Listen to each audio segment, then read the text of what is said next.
Ever wondered what makes TV so powerful in Jamaica? Time to find out.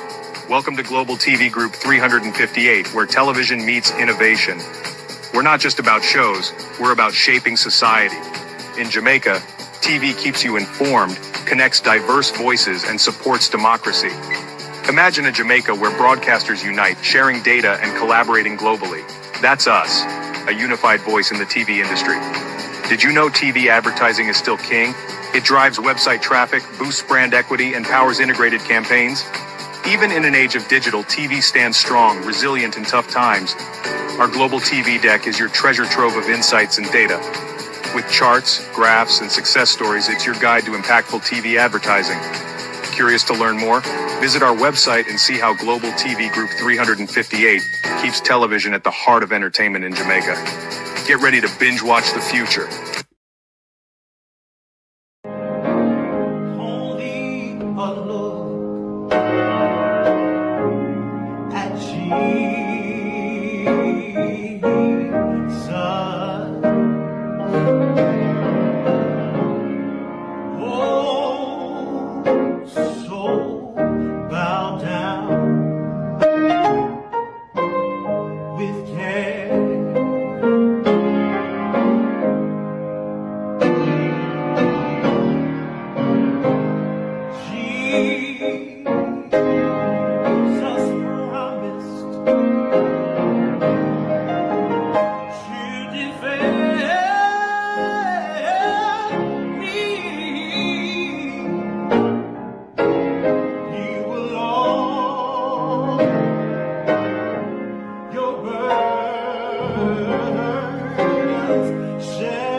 This morning we'll pray from Psalms 122. I was glad when they said unto me, let us go into the house of the Lord.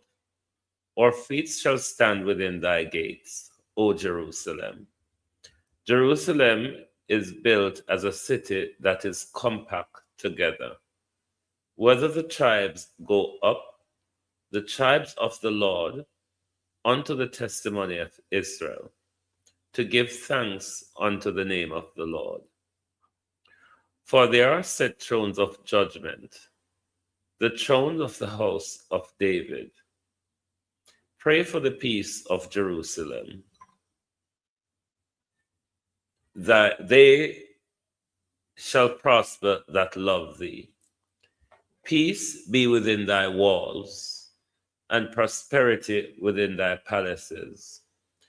For my brethren and companions' sake, I will now say, peace be within thee. Because of the house of the Lord, our God, I will seek thy good. To my community of party and all my family members, platform moderators, membership holders, viewers, subscribers, commenters, and trolls, good morning and welcome. Thank you all for joining us this morning. Sorry about not turning up last night, but the show goes on. Yesterday, we had the chance to meet the gorgeous Debbie Jervis and her daughter. We did a bit of walk around in central London, and be sure we're going to meet up soon again for more walk around of some of London historic areas and community. It was really good meeting both of you, Debbie Jervis. Thank you all very much. Globalist morning and welcome. We're still on the state visit of the president of Ghana in Jamaica, which the amount that is going in our country ought to be an embarrassing time for the prime minister and his cabinet. I was wondering yesterday when President Mahama made his speech in our parliament addressing both houses of parliament, if he found anything strange that the husband controls the executive and the wife controls the legislature. I wonder if, in the speaking of democracy, sovereignty, and all of that, he realizes that there's a shortage of democratic values and ideals in our country when it comes to the Andrew Holness regime. And of course, we'll be going to Bruce Golding's argument on the US-Jamaica relationship, something he said that Andrew Holness, possibly, and other prime ministers would want to say, but haven't got the courage or the guts to say it. There isn't any more Fidel Castro, Michael Manley, Hugo Chavez, and Che Guevara. There's no more of those people. What we have are scratch butties, lick boots, pickpockets, and damn right bend over politicians. That's what our modern world have to contend with. Nobody has a belly anymore, or nobody has a backbone anymore. It's just a soft underbelly that regularly gets scratched by threats or promises from the Americans. The havoc of the Donald Trump regime. So we're going back at things that we really should be highlighting and looking at given the state visit, because President Mahama is been taken to the High Court of ECOWAS because of his pending involvement in the human trafficking deal with the United Snakes of America, which they call TCN deportees, but it is modern day slavery and human trafficking. How ironic, one would argue, that in the midst of being told you must involve in the transatlantic human trafficking of America, the Caribbean and Africa is also calling for reparations. What such? We don't think that media optics, Prime Minister, make one job looks good or look done. Rather than preparing things for the opticization of your politics, maybe if you just get on with it, because nothing cannot happen under this government until the government get his photo ops. We, the people of Jamaica, are going to continue to suffer while the government prepare for its photo op, because it's not about helping the people of Jamaica, you know. It's about the Prime Minister's photo op. That which makes the Prime Minister looks darn well good for a general election campaign. Hmm? Can this Prime Minister, can this government do something out of taxpayers' money or out of donors' money for the people of Jamaica where he does not have to embarrass them on camera? Hmm? Prime Minister, can this Prime Minister cater to the needs of the people of Jamaica without showing to the world that this person receives help from the government? It does make you look good, Andrew Holness. I know it works for your political optics. Doesn't make you look good. Doesn't make the country of Jamaica look good. When every little bibs and babs about poor people, and we say we care about poor people, bros. But why is it that the government regularly has to push up a camera in a poor people face to get little help out of what donors donated for us to get help out of, or out of our hard-earned tax dollars? This is what vloggers and charity-based people do, Prime Minister, to show transparency. There are other ways, Andrew Holness, where your government can be transparent rather than pushing up a camera in a poor people face and make everybody say we pan road, pan, we say, you know, say I want container the one they live in. You know what to say? The Prime Minister give him a container. You know how long in the have under the tarpaulin and on top of the piece of cardboard until the Prime Minister give him. Them a dirty PNP, they not deserve it. Well, labor right, we want to get it. Huh? Violet Watson, Andrea Joan Hamilton Wilson. Oh no, do. Can this Prime Minister stop embarrassing the people of Jamaica? Stop take with dirty linen, Andrew Holness, and show to the entire world.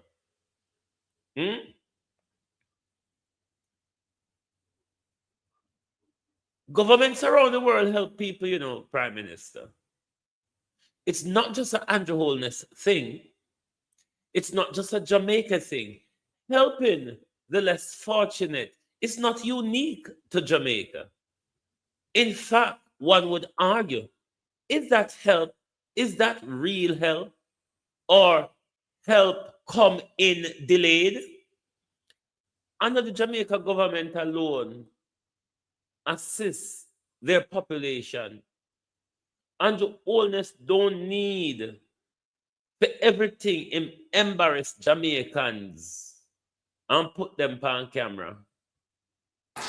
So this is basically a one-bedroom solution, or maybe a studio if you want to call it that. But we couldn't just come and give you the container by itself. We had to make the provisions. And one of the things that we are committed to doing is to ensure that the disposal of sewage is properly done. So this will be connected into the cisterns that are here. You will have both wastewater from the bathroom and the kitchen, and it will go into a septic tank, which will also be provided. So it's not just the cost of the container, it's the septic tank, it's the plumbing that's necessary, it's the foundation on which it is anchored, it's the connection for electricity and the all this to justify the money where you thief, the money where you rob up, the money where last cut chin a benefit more outer than the Melissa victim. And rather than you go put mic and camera in a last cut chin face, I feel we face your car coming out like you're giving any real justification or like this is anything of accountability and transparency. Left that to Gina Enkles. Gina Enkles and Dana go them we see use mic and camera as accountability. We have systems in a government where you can provide because the auditor general can't use your picture of them and can't use your post them to verify anything. You don't have to keep embarrassing us all the time. And you make your prayer when you get up a morning time. Provision of a water tank. And so all of those are very, very costly. You could be looking at anywhere from 300,000 to 600,000. Some might even be more, up to $1 million. So even though we consider this to be a temporary solution, we still have to do it the right and proper way. As if he's doing anything remarkable or anything special. Prime Minister, anything you assisted Jamaicans in its bare minimum standards. Prime Minister, in some cases, you're even operating below bare minimum. In some cases, Andrew Holness, you are operating below the bare minimum. Mic and camera is not accountability. This not provide with no proof of how the money is spent. Because if I out of your mouth, Andrew Holness, we're going to get accountability. Remember, you're the prime minister that took charity money and go buy bonds, you know. You're the prime minister who took charity money to buy bonds.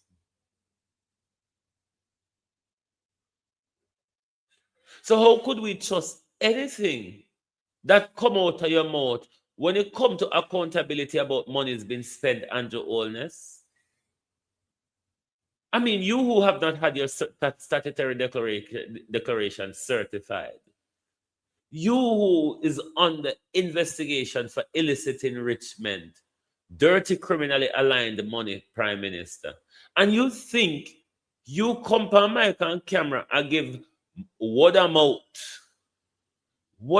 accountability over with money where concerned Jamaicans and well-wishers of Jamaica in the diaspora and at home donated generously.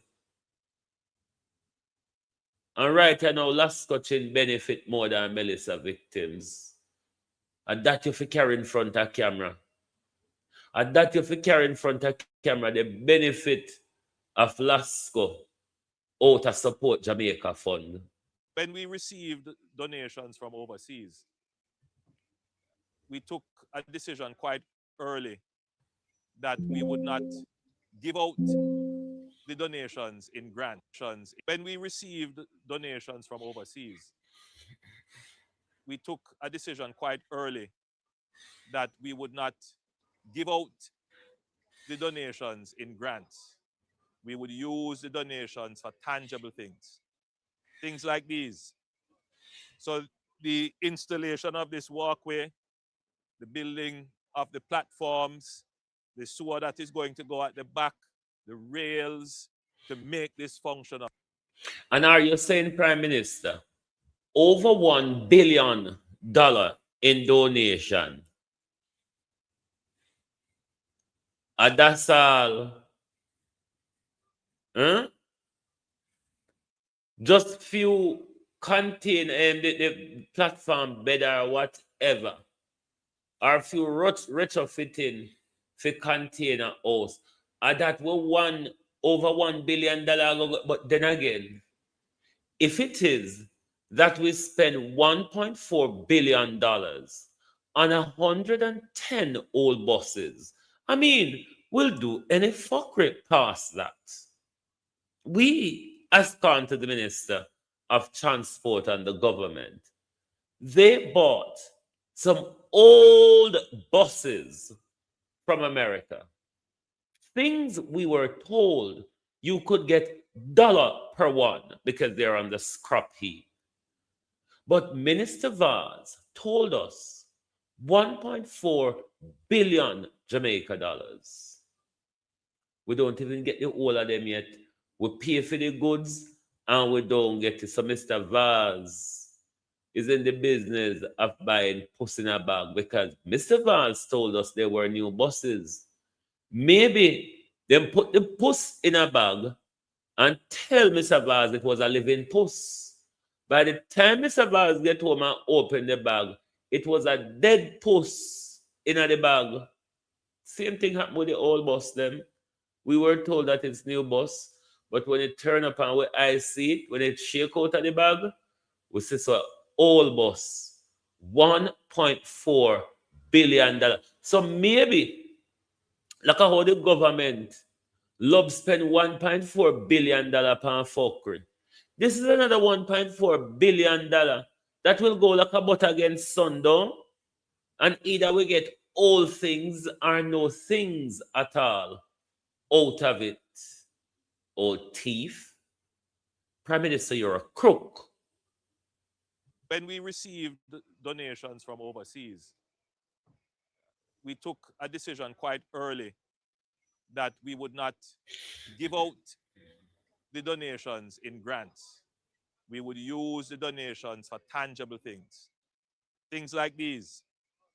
So the installation of this walkway, the building of the platforms, the sewer that is going to go at the back, the rails to make this functional. A part of this is funded by the contributions that came in from our diaspora and others. We have about 2,000 of these containers that we are going to deploy. To do this, the platform, the sewage, the water, and the other things that we have to put in place in order to secure this. You're looking at anywhere between $300,000 to $600,000. Some estimates put it at even more, depending on the structures that we're going to. You remember in the first video we play, him run it up to $1 million because to say the Prime Minister never remember the kickback money them. The Prime Minister never remember say when you price things in a public, you have to price it for the kickback price. If we say it's $1 million, you know, say a 400,000 and 600,000 I go up and kickback. No, so? Put in place if we're going to double up the containers and so forth. So, I mean, it's one thing for us to buy the containers. There are also costs that are involved in building the platform to actually install it. Not to mention the logistics to place these on a flatbed container, to take them from Kingston, to carry them to the location, in addition to the crane. Those of you who saw it being installed, you would see that a crane had to lift it and put it in place, and then you had to weld it in place. It's a lot of work, and there are a lot of other associated costs. But if I were a contributor, Gloria Morris, morning and welcome. Vitality and Motion, morning. a donor, I would be very pleased to see that this is what the funding that I gave is actually doing. Something tangible, something that you can see, and something that someone can say, I benefited, thank you. So tell the people again. want to say thank you to our Prime Minister, Honorable Andrew Holness, And the people who and the donated. people. Me just there go tackle you, lady. Him correct you, but me just there go tackle you. We no stop walk and thank Andrew for nothing at all. We no nasty people in Jamaica. Well, when people with them hard earn money assist we no stop thank nasty Andrew and nasty Andre. Stop thank Andrew and Andre because Andrew and Andre now put their hand in them pocket for no now. No. Every time the hardworking people them in the diaspora help and the junker them turn around and get thanks to. Is as grateful as them. They are facilitators. They're not actual givers or donors. So stop thank them like I say them I do nothing. Andrew never even pull no string for no. Andrew pull string for him friend them who we are being told benefited millions out of the donation where Jamaicans still under tarpaulin or Lynette Jenkins while the tarpaulinization of Jamaica. Who donated Yes. towards my father. Abena. Say thank you. We really appreciate it. Really, really, really appreciate it. And thank you, sir, once more. Yes. I'm fighting back the tears. This is not care. This is optics 2.0. This is Andrew Holness fixing up himself for a fourth term.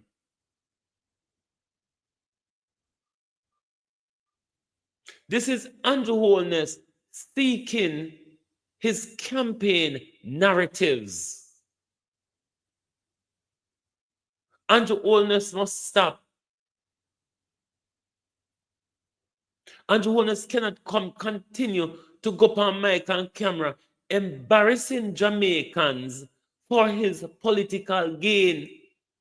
Governments around the world help people. Governments around the world help people.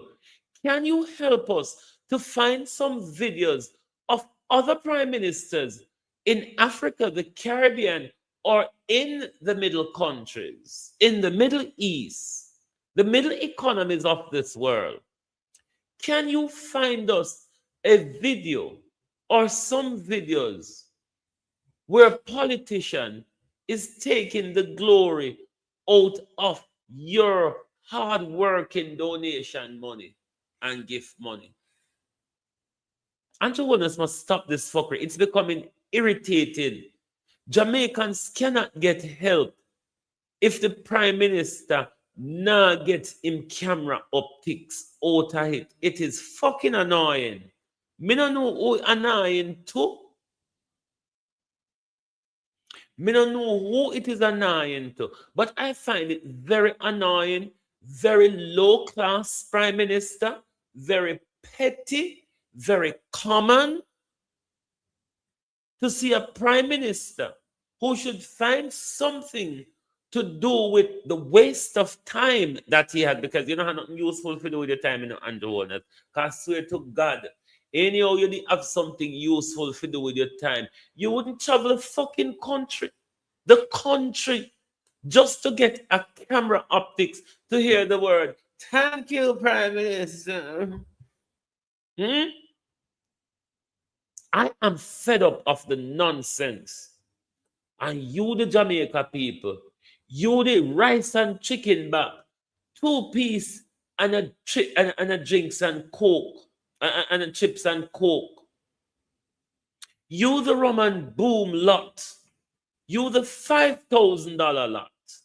You, the 1 T-shirt lot. Green or orange. And stop the fuckery in our country. Stop make Andrew Holness use publicize and allow the world to point pound Prime Minister. There's no dignity here.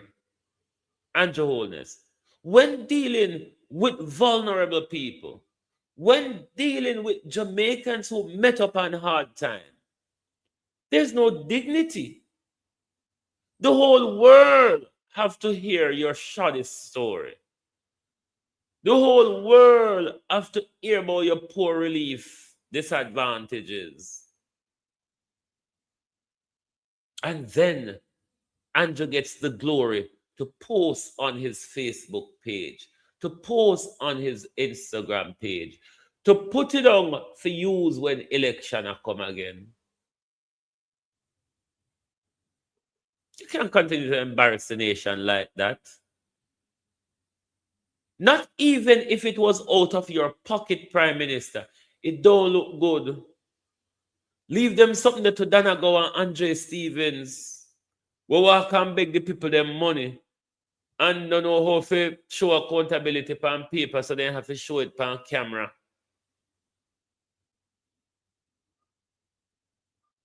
This is hugely embarrassing. Every time the Prime Minister embarrasses poor people in Jamaica, I feel worse or embarrassed. But the man being telling you, you know. You see, if people would not struggle, so if uno now say foreigner, because hold on this man. If uno now say foreigner, did listen to the man, I listen to what a lot of us are say, and give to the people on the ground. Give to the local communities so people can get genuine help. We could have helped to build back a lot of people's houses. We could have helped to re-roof a lot of people's houses if we go direct to the people with our support. But now we have given it to Andrew Holness. We don't know how much Amber Group benefited. Lasco benefited in millions. The kickbackers, the kickbackers will benefit in millions as well. But the Jamaica people are being hung out to dry. Hung out to dry. Pan something that belong to Andrew Holness. But I know Andrew Holness alone fault, you know. And the whole of it fault. Because one of the tools to keep going on camera with Andrew Holness, let Andrew Holness tell you know, you can't get the support if you don't come on camera. We need for Jamaica, we're going to need to suffer with pride, you know. We can't just bend over just like that for everything. Sometimes, look at the people of Cuba. They've been suffering with pride for almost 7 decades. You see, sufferation kill them? Sufferation not kill them. It makes them stronger than we are. We're poodles and chihuahuas in the grand scheme of revolutionary and the reparatory justice argument. We're poodles. We're some little yapping chihuahuas. Just bark until somebody stamp their feet at us. Sometimes we suffer with pride. Because when you suffer with pride, you make and see something beautiful ahead of you. But as for now, we just see the ambulance ahead of us, the sirens rather, wah, wah, wah, wah, wah. And this is why America held us by the balls, not just us, but the world by the balls. And we'll turn our attention now to Mr. Golden. We'll turn our attention to Mr. Golden on the US-Jamaica relationship and how much Andrew Holness has been called. Secretary of State Marco Rubio, when he visited Jamaica in March. Hold on. how Andrew Holness is literally being cornered, because it's not that Andrew Holness necessarily agree to surrender to Donald Trump and Marco Rubio. In the grand diplomatic scheme of things, he has no choice. What he could have done, though, is played safer for the people of Jamaica. Secretary of State Marco Rubio, when he visited Jamaica in March of last year, is only the latest highly placed American official who has boasted of the strong, long-standing bond of friendship between Jamaica and the United States. But let us be very clear. What is being done to us is not friendship.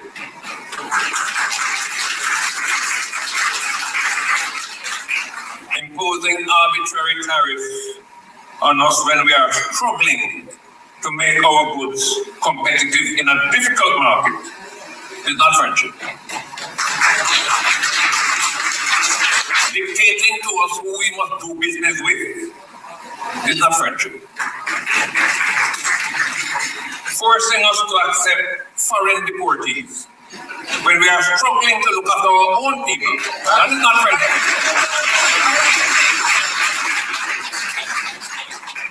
True friends don't abuse your friendship. They don't make unreasonable demands of you. They should be there to help you out.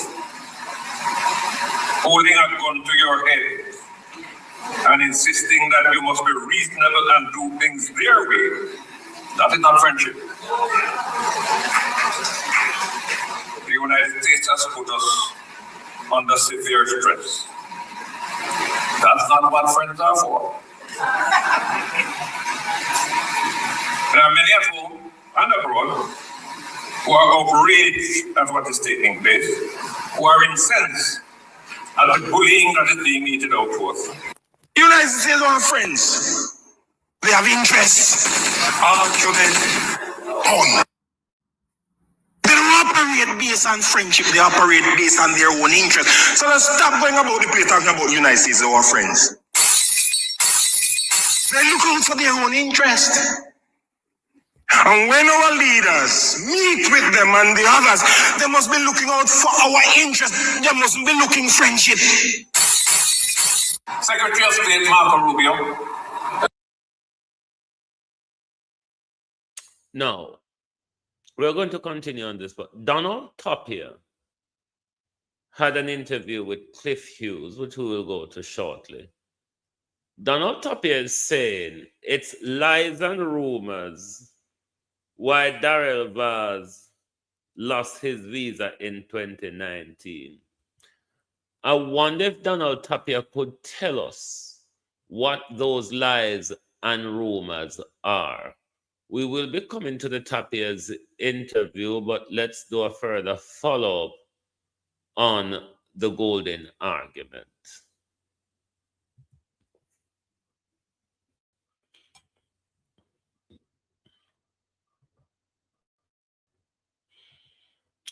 The useless PNP them.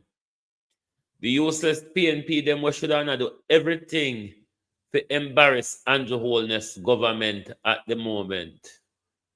See, when Andrew Holness in an independent week, 10 months after Melissa, almost 11 months after Melissa, at that time Andrew Holness a run go Westmoreland, go put on one container house out of the about 50 when promised for Westmoreland. Never mind the holy poem promise for St. Elizabeth, that will never come to tuition. The PNP should be doing everything at the moment to embarrass Andrew Holness government, who is on the international stage at the moment with a high-profile state visit from Ghana. And the PNP them look like some little batty wall, literally. Just that if it fought as and when it's necessary. Prime Minister Bruce Golding is urging Jamaica to defend its sovereignty amid what he views as growing pressure from the United States. Mr. Golding addressed... Let me say to Mr. Golding, in defending Jamaican sovereignty, Mr. Golding, it ought to be done with leadership. We don't have leaders. We don't have a leader at the moment. There was 2 leaders that Jamaica had identifiably in politics, was Marcus Garvey and Michael Manley, who uses the Garvey's party policy to advance himself in the social democratic spheres. So we cannot defend sovereignty when we don't have a leader. Whoa, Andrew Mac come round to the truth now. You don't see it long time, Andrew Mac. Stop play hypocrisy. You don't see. You don't like when me talk the truth. You don't see it long time. Say PNP lack communication and PNP lack political strategy. And not just this man in your seat. You don't see it for the last 3 years. Stop play hypocrisy. Anyway, let's get back to Bruce Golding.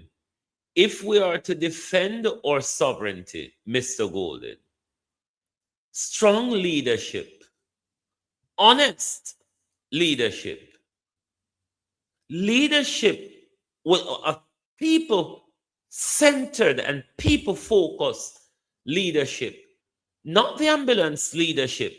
The one, the one power, one status, and one money, like Andrew Holness. That is the leadership that got us to where we are. And that's why I say I prefer to have a relationship with the Chinese than the Americans. The Americans put too much demands on you. The Americans, you can't breathe until you ask them, is it the right time for me to inhale?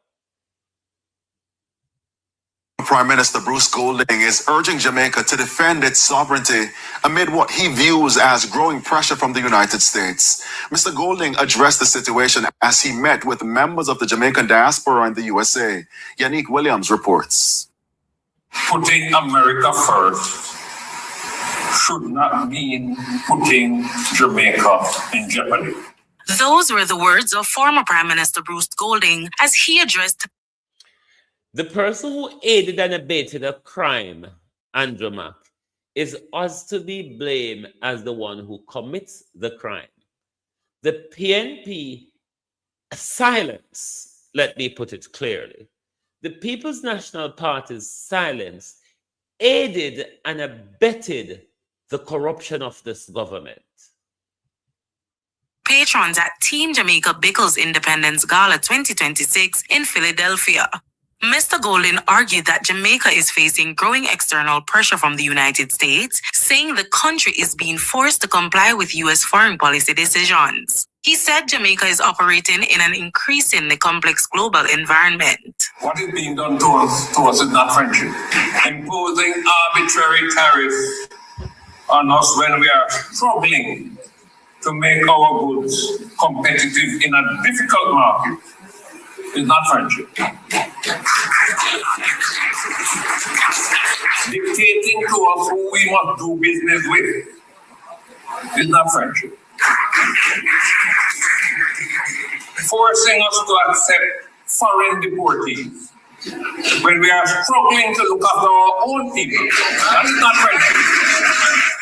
Mr. Golding argued that Jamaica is being encouraged to reduce its ties with countries like China and Cuba, noting China has invested more than US $2.1 billion in Jamaica, while US investment is only a fraction of that. But despite this, he claimed Jamaica is under pressure to push Chinese interests out of the country. China has become a major investment partner in Jamaica. It has invested in major highways that have significantly improved our transportation and logistics. He noted the country has faced pressure over its long-standing Cuba, including the presence of Cuban healthcare professionals in Jamaica. We have been ordered to send home the Cuban doctors and nurses who have played such a big part in keeping our health services going. We are being forced to contribute to the strangulation of the Cuban people who have helped us in so many ways. In the meantime, Mr. Golden raised concerns about the U.S. immigration policy, referencing requests for countries in the region to accept third country deportees. We are required to accept up to 10,000 third country deportees. We are told they will come at a rate of 25 every 2 weeks.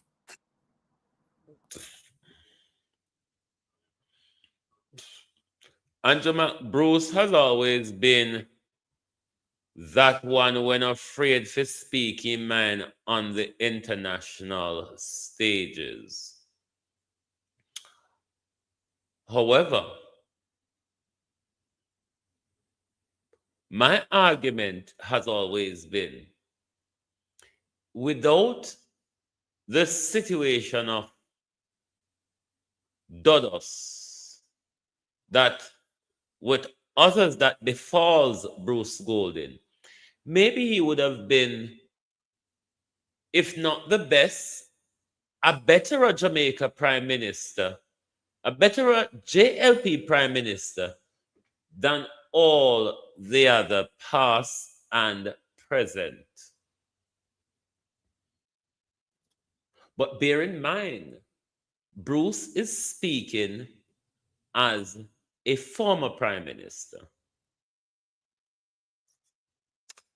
Could it be that Bruce is speaking on behalf of Andrew, who would probably want to disagree with some of what he's been backed into corner with, but is unable to voice his disagreement because of his fear or what he is being tied to?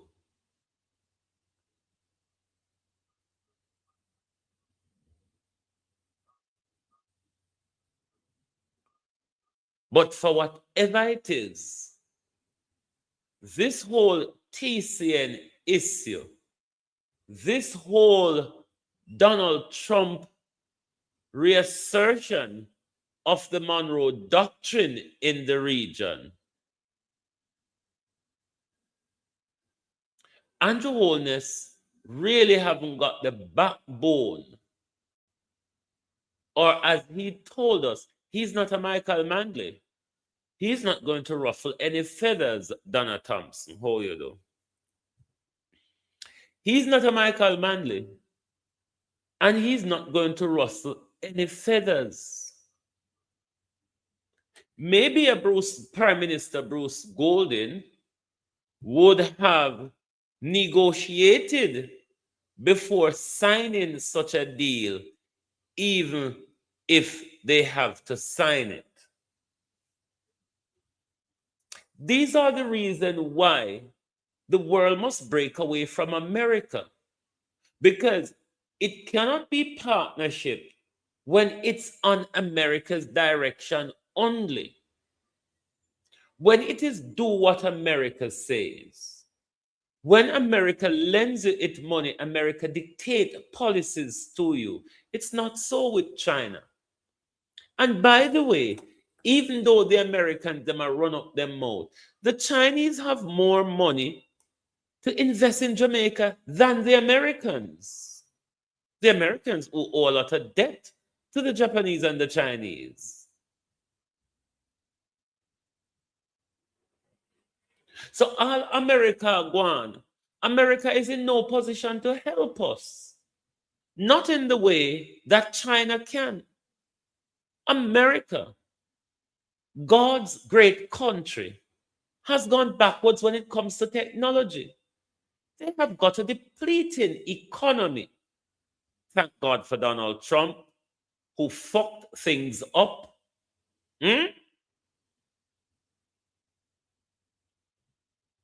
So we can't keep let the Americans hold us at ransom when the America can barely struggle them way out of a wet paper bag. China is the new kid on the block. The world must recognize that, and America must also recognize that.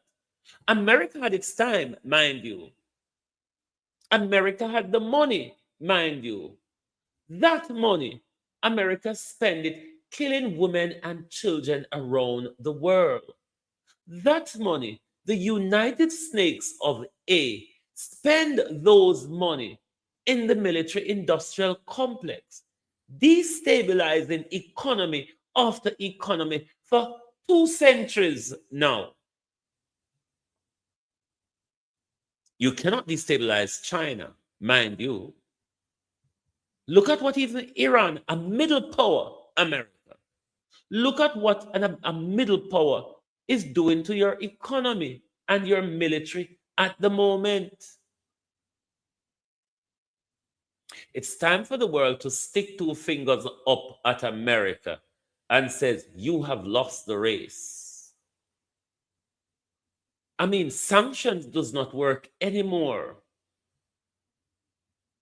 Iran survived and is giving them a beating. China survived. Russia is still strong. Cuba is still standing. What the fuck are we afraid of?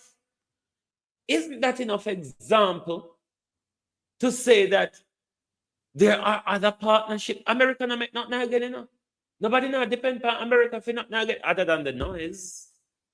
Other than the noise. Nobody now depend on America for not now get. So as to why these post-colonial countries decide to make America hold them to ransom, me don't know. Me don't know. Anyway, let's go to the Donald Tapia interview because if you think the relationship between the United Snakes of A and Jamaica is rocky and upside down at the moment, Carrie Lake described herself as Donald Trump in high heels. I don't think that needs any further explanation. Maybe high heel junk and cry. You remember the pig in the lipstick, Sarah Palin?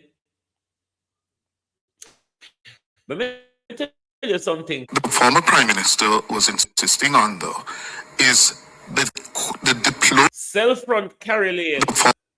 Let me tell you something. You remember Sarah Palin, the pig in lipstick?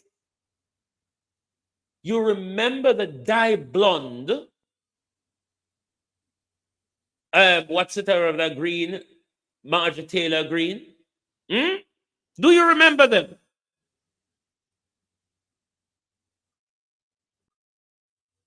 So you, the Donald Trump in high heels, you rapist, Carrie Lake.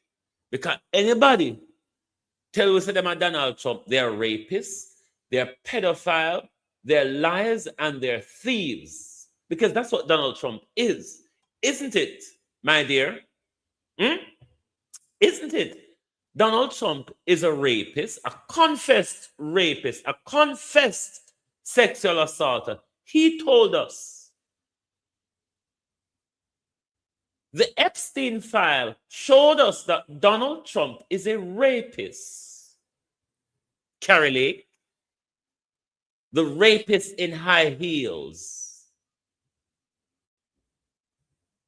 The former Prime Minister was insisting on, though, is the diplomacy that is being practiced by the Trump administration is unlike what we have seen in previous times. It's unprecedented.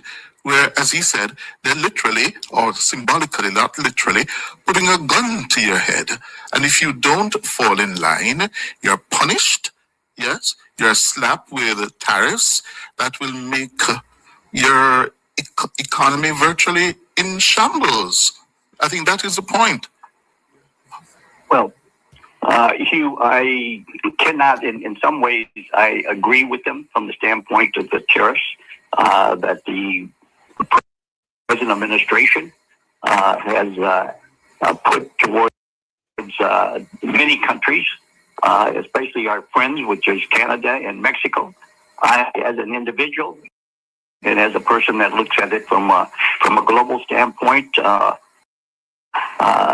I disagree with, but at the same time, I'm not in a position of power to change that. Here, Mexico is to the U.S., to the automotive industry, is very strong in parts and so forth. Canada, the thing that bothers me about Canada is that we receive timber and so forth from there. It's a small country with a small population. It's a big country, but a small population. So my views does not. I can't disagree with some of the statements he's making. Mm-hmm. At the same time, I am not in the position or in the power to change that. And when the tariffs go on to other countries, it hurts your economy. The same as the U.S. economy. If you look at the U.S. economy, they say that it's booming. It's not booming from the standpoint of the average American person, because of the cost of goods, gasoline, housing. Andrew Mac, you have to stay with Gina, you know. Gina frightened over her visa. Gina don't want to get stopped at the airport in America. Gina not brave somebody who can criticize foreign government and not travel in their country. So you have to stay with Gina. Gina, like Andrew Holness, is protecting their visas, all right?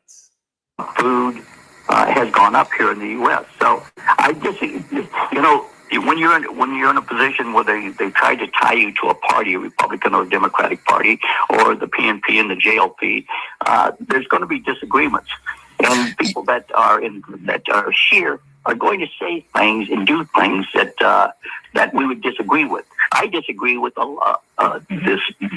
The first Trump administration is entirely different than the second Trump administration. We're seeing that. Do I agree with the president today and some of the things that he's doing?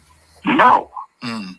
For example, if I was the ambassador to Jamaica from the U.S., I would have a problem there. You have an incoming ambassador that actually says I'm Donald Trump in high heels. I'm Donald Trump in high heels, says Carrie Lake. So what that is saying to you, the racism will turn up when Carrie Lake is appointed. The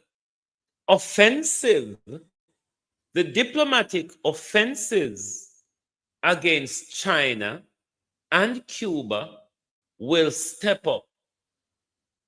We will, says Carrie Lake, be tightening the noose around the neck of Jamaica. That is all it means. A Donald Trump in high heels.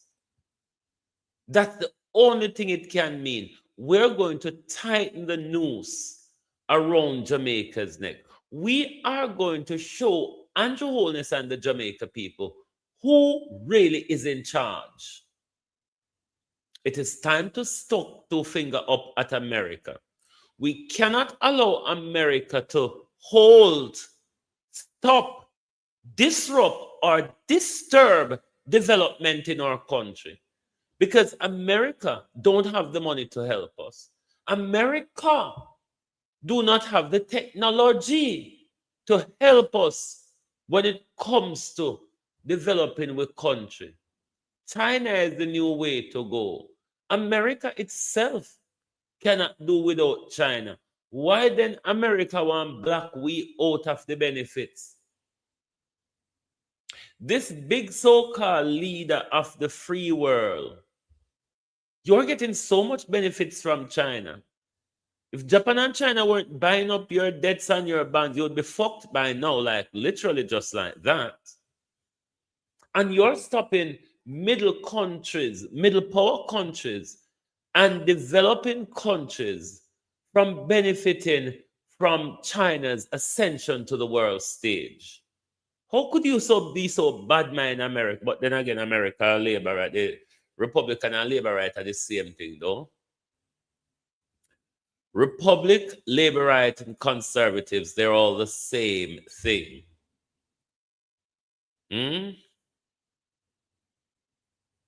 They're all the same things.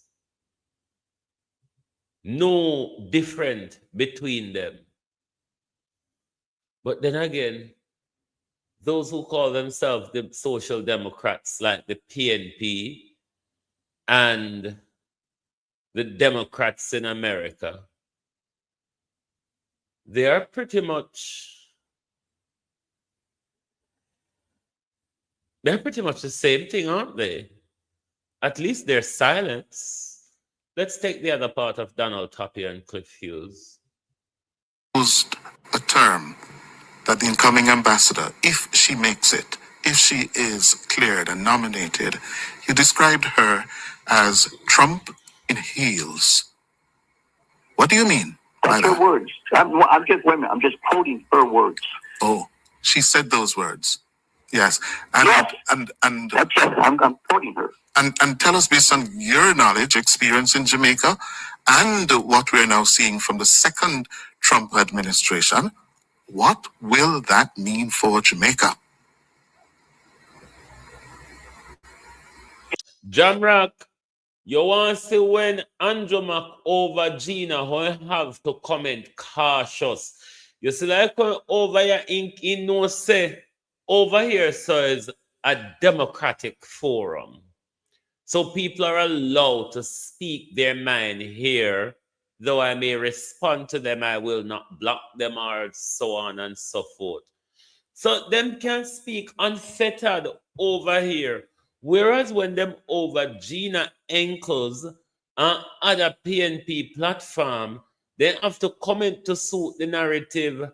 Otherwise, them know all are black and go about your business. I'm concerned.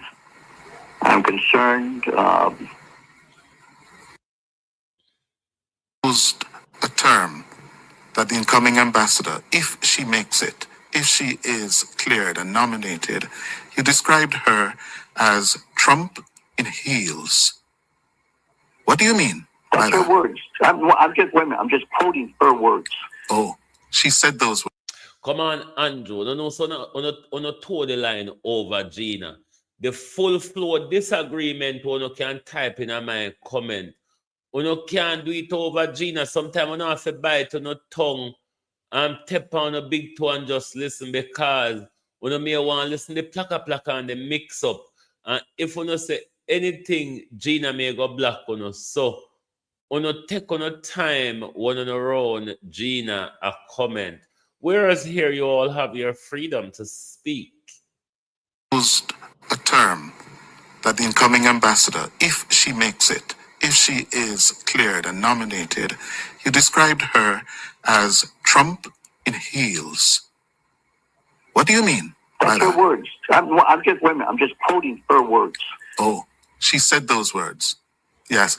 And yes. And that's it. I'm quoting her. And tell us, based on your knowledge, experience in Jamaica, and what we're now seeing from the second Trump administration, what will that mean for Jamaica?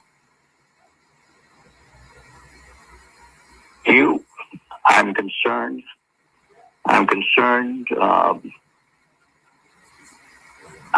that the relationship between the U.S. and Jamaica could be damaged. When the president, and this is something for another conversation, but when the president leverages all of the things against other countries.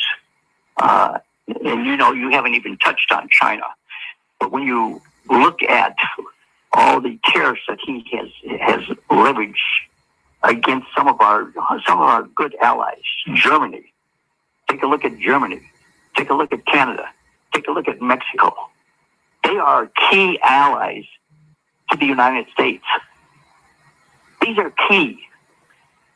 So I have, and I speak personally, and I don't know how other Americans feel, but I feel that that when you turn your back on your friends,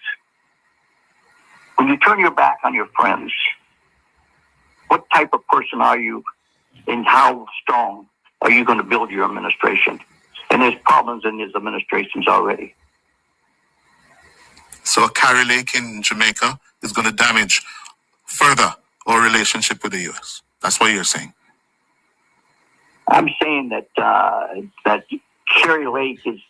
It's more like where do we send her? She's already lost 2 elections. She's already been pulled. Donald Topia, Ladybug, he was the ambassador to Jamaica under the first coming of Donald Trump.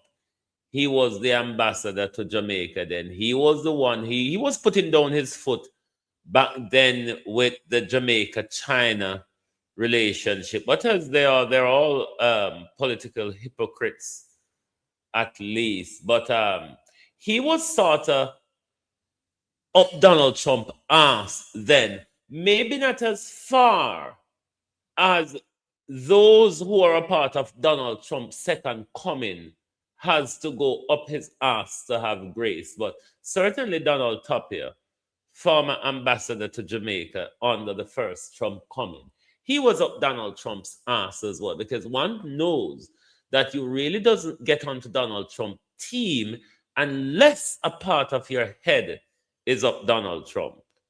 Back from Voice of America, she's already been pulled back from there. Now she's in a nomination to be an ambassador, a person that speaks for the United States to Jamaica. I'll let the people of Jamaica, I'll let the people that hear this interview form their own opinion of that. I know what my opinion is. Yes. Ambassador Donald. And I think I voiced it, I think I voiced it very strongly. Very strongly. Very strongly. Frankly, in a stunning manner. If you remember, Donald Topia was highly in the first coming of Donald Trump. Marcia, how you do? Alexandra. He was highly against the increase in China investment in our country, because that was Donald Trump's argument. So his ambassador would have to sing that tune as well. It was under Donald Trump's tenure when them, I did under something there, under for Biden one, when they make Andrew Holness take off his belt and shoes at the airport. You remember that embarrassing scenario when they were just saying it was a clerical error. It was a clerical error, said Marlon and Apka. Not an embarrassment. But I'm not even too listening to a word that Donald Topia says, because he may be speaking in a way now because he's not a part of the Trump regime anymore. But when Donald Topia was ambassador to Jamaica, he was quite pushing Donald Trump anti-China policy. And an anti-China policy is an anti-development policy. America cannot continue to strangulate countries through loans from the World Bank and the IMF while the countries see no meaningful development. Whereas with China, whatever way you want to look at it, we're having meaningful infrastructure development. Though, because of corruption from our political class, it's not going fast as it should be. And us Jamaicans are not benefiting as much as we should or could have. But America don't have nothing to offer we other than rules, other than orders. America don't have nothing to offer we. When America did have to offer we, America never did a give. America have to go find money now for build back a whole lot of defensive mechanism where Iran mash up. America don't have money. As much as you say America walk on thief aisle, America economy is in big problem. The worse this war gets in the Middle East, the longer the war in the Middle East staggers on, America will come out of it economically more worse than anybody else. I mean, they have a huge military embarrassment already. The noise of America is not what runs a country. The noise of America, it's not what runs a country. We need our country back, Jamaicans. Because while we are here rooting for JLP and PNP, while we are vexing with ourselves and each other for JLP and PNP, every day they show us that we only play a game with you when we want your vote to get to power. Once we get there, we're all friends. Doesn't matter what you think. Doesn't matter the continued tribalism by the PNP flock and the JLP flock. Us up here in position of authority and power, we're all friends. Uno could have cussed, uno could have war, uno could have carry on, uno could have divided, but we are all friends. When will the people of Jamaica say, we care about politicians, but politicians don't care about we? Because since 1956 and that colonial act, the beach right or whatever it's been called, neither Shearer, Manleys, Buster, Sangster, Golden, Holness, Simpson, Patterson, nobody take in consideration the Jamaica people when it comes to right to our beaches. No PNP, no JLP. In fact, both PNP and JLP gave away more of our beaches to foreigners. More of our beaches to foreigners. But we still sit down happily blaming one or the other when both of them are playing us. When we are going to see it, when we are going to wake up and start act within our and our country's interests, within the interests of our children's and grandchildren's future. Well, no, sister, we're crazy. No, talk it truth. May I ask if nobody knows, sister, we're well just mad people. I mean, you'll find other countries in the world where stand up for something, you know. Jamaica is the biggest set of well just mad people roaming around on this planet. And it's because of that madness also why we get so much attention. Because look at them on TikTok. I don't think that's a sane behavior. I mean, all of us have our behavior on YouTube, on social media. But have you seen Jamaicans' behavior over TikTok? I mean, what if we use those influences?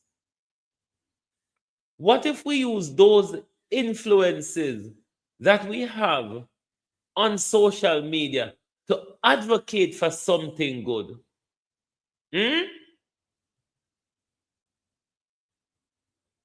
Neither PNP or Labour has not protected our rights to access our beaches. In fact, they gave away more. They surrendered more to the slave master than, and as we speak, that is happening even in St. Thomas. It is happening in St. Anne's. And I'm sure it's the very same thing they want for from Black River to parity. Because we have unfettered access to those beaches. That's about a 7-mile stretch of free beach left in Jamaica. And we heard Edmund Bartlett say they're going to turn it touristic. We know when things become touristic, the Jamaican people get cut out. When is it that the Jamaica people are going to wake up and say, this is only about us? And if it is about us, we have to stand up and protect ourselves. No, there's an issue in St. Anne's where we see one video with some access to beach galanging. It's not just St. Thomas where Michelle Charles, a black people have a beach. There was a video circulating where one issue, one beach access issue down at St. Anne's as well. Our government is our problem. Not only our government though, our mindset, tribalism, the aiding and abetting of corruption. Because this is my problem with Jamaica people and Andrew Holness. This is my problem with Jamaica people and political corruption. Do you know that as a populace, we aid and abetted and facilitates corruption? For the fact that we only call it out on the other side and not call it out on our side, that's a big problem. Or silence to it when our favorites are doing it is a big problem. Us continue to put back corrupt politicians, failed politicians in power. Failed politicians in power. Andrew McCain knows that we Jamaican call things a certain way. You're going to have to accept it so. Is it not St. Anne's with an apostrophe? And also if you pronounce ownership. We are aiders and abaters of corruption. We are facilitators of corruption because we continue to give power to corrupt politicians. We continue to protect corrupt politicians. We continue to defend corrupt politicians. Once they are our favorite, we protect them. We go all out for them. So sometimes I find it weird when we blame Andrew Holness and not look into ourselves as a nation, how we as a people have created an Andrew Holness. Remember, he's an independent baby. Remember, Andrew Holness is an independent baby. Jamaica corrupt system created what we have at the moment. he may be the super of the corruption that we have always endured. But don't forget that it's the Jamaica system that creates an Andrew Holness, and the Jamaica system will create more Andrew Holness, whether it be on the PNP side or on the JLP side. Because you know what? There is a flock of us out here who will defend them when there's no need to defend or there's nothing to defend. So we, the people of Jamaica, created our monster. The monster that Andrew Holness has become and is metastasizing into were created by the Jamaican society. Unless we deal with internal problem and internal flaws, they're going to continue to exist and grow out of proportion. Andrew Holness is one of those that existed and grow out of proportion. So if we don't want worse than Andrew, then we must curb Andrew Holness. We can't do it as PNP or we can't do it as JLP. We have to do it as Jamaicans. The Jamaican people are legends, but the Jamaican government is full of rats. Let me explain to you 5 ways in which the Jamaican government has disrespected its own people. The first point is a quick point, and I made a video on it yesterday. It's that they don't have access to the beaches. Literally 1% of Jamaica's beaches are accessible to the average Jamaican person. The rest are owned by private places and private resorts, hotels, this type of thing. And it literally means Jamaicans have less than 1% of the entire coastal landscape to go and enjoy their time on. It's literally their country. The second thing is limitations to land ownership in general residencies. The government literally gave them nothing after the abolition of slavery in the 1800s. So slavery ended, but large amounts of this land, large amounts of these property were just given back to the slave owners and bought by them. This made it... And look at the Sugar Company of Jamaica.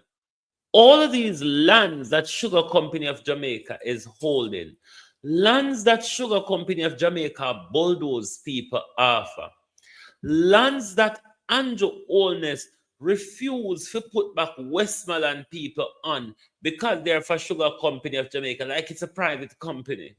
It's the Jamaican government that own these lands. But land where the Jamaica government no feel say we the people are worthy of or is entitled to. Extremely hard for black independent farmers to make it in Jamaica at the time, and it shifted the industries many black people had to work in. 3 is the quality of education. Whilst education is very prevalent in Jamaica, the quality is declining massively. Educational resources and the funding behind them is decreasing, and guess who's to blame?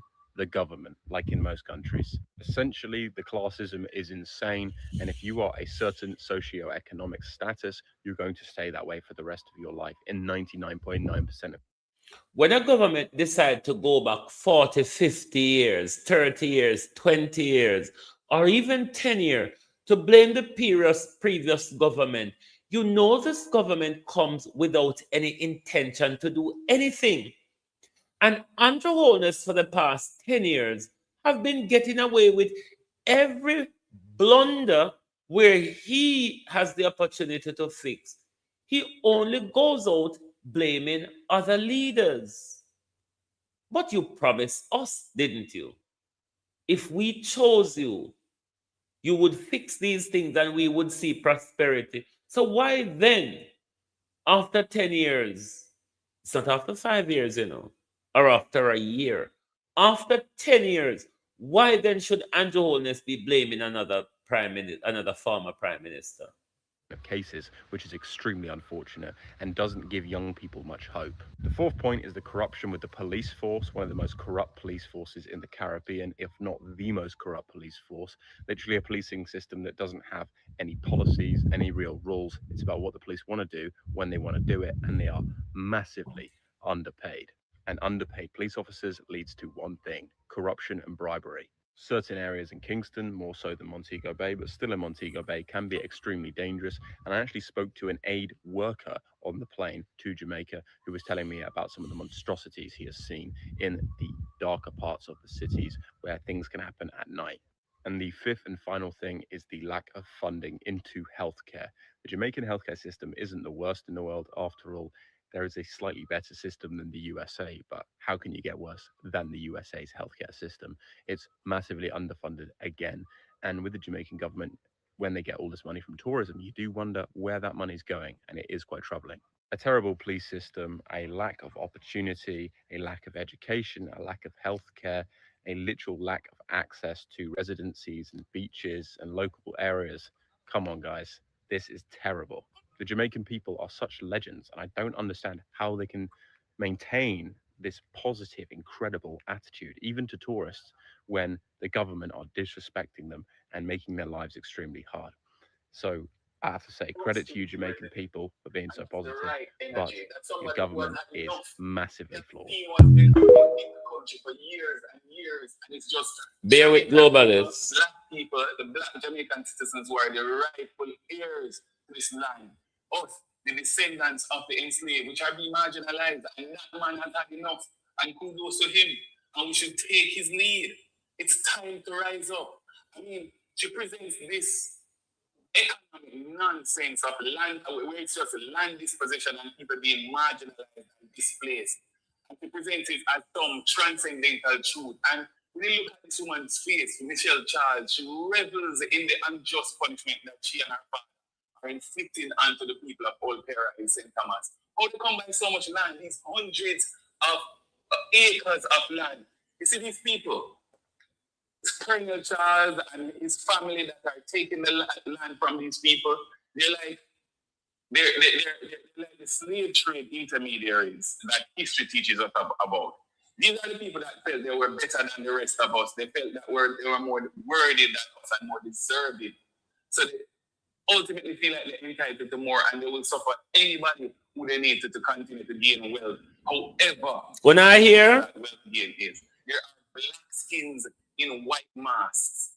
People so depraved that they with unabashed corruption perform as the inheritors of these colonial spoils, even though they're black like us. Right? They're thieves of the land, the beaches, the very soil and air that belong to the people of St. Thomas and Jamaica. When you look at her, modeling that vampire energy and wearing that lean outfit straight out of Mortal Kombat. I mean, she equipped with the same cannibalistic predilections and just eating the people of St. Thomas and eating and feeding off the people of Jamaica. It is as though our outfit is a running metaphor for actual condition. This positively so depraved and void of any conscience and empathy. There's this absence of humanity in her disposition and in her eyes, and she has no respect for the people of St. Thomas. I mean, isn't the land of Paul, this the land of Paul Vogel and the land of George William Gordon? When Michelle Charles lost the election, she left and said she was going back home. Right? So what are the people of Old Pera? Are they tenants? Are they squatters? These people that belong on the land? St. Thomas, I think we rise up. We need to take a stand now. We need to make Michelle Charles and Colonel Charles know say we're serious and we the people have the rightful claim to the land. No more land dispossession, no more taking away the land and claiming that you're developing people and everybody is left broke and they are left rich and well connected. Globalists, I'm going to work on this to get it in studio for you. But in the meantime, we will look at quite a depressing situation in St. Elizabeth. The killing and the dumping of a woman's body. When will Jamaican women rise up against the barbaric behavior that is perpetrated against women and girls in our country? We saw what happened the other day when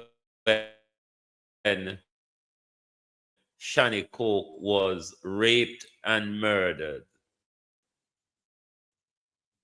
A woman in news. Special welcome to folks on onespotmedia.com and those of you watching on TVJ International in the Cayman Islands. First up this evening, a missing woman. A woman has been murdered in St. Elizabeth, presumably by her partner, who it seems as if there were domestic violence issues, which has spilled over into the killing of a woman. Welcome back to Primetime News. Special welcome to folks on onespotmedia.com and those of you watching on TVJ International in the Cayman Islands. First up this evening, a missing woman, a beaten partner on the police guard at hospital, and a body found in a nearby river. It's the making of a true crime novel, but it's a shocking reality that residents of the St. Elizabeth community in Lacovia are trying to come to terms with this evening. In what seems like another domestic violence gone bad, residents say the accused actually confessed to the killing and dumping his partner's body in the Black River before police rescued him from an angry mob. Krista Campbell has our story. As I can't believe. Right now, I can't believe. Something evil has happened in the Barton Wharf community of Lacovia, St. Elizabeth, or so residents say they were told by the man accused of committing the evil act. That man has been under police guard at hospital since angry residents attacked him after he reportedly told them he had killed his partner, 50-year-old farmer Nicole Brown, better known as Nikki. We don't have a clue. We want to find out what time put her. Because me I say if you came from so far and come and say you want to pass the river, if you go hide him nowhere else. So we feel like saying I want to shoot him.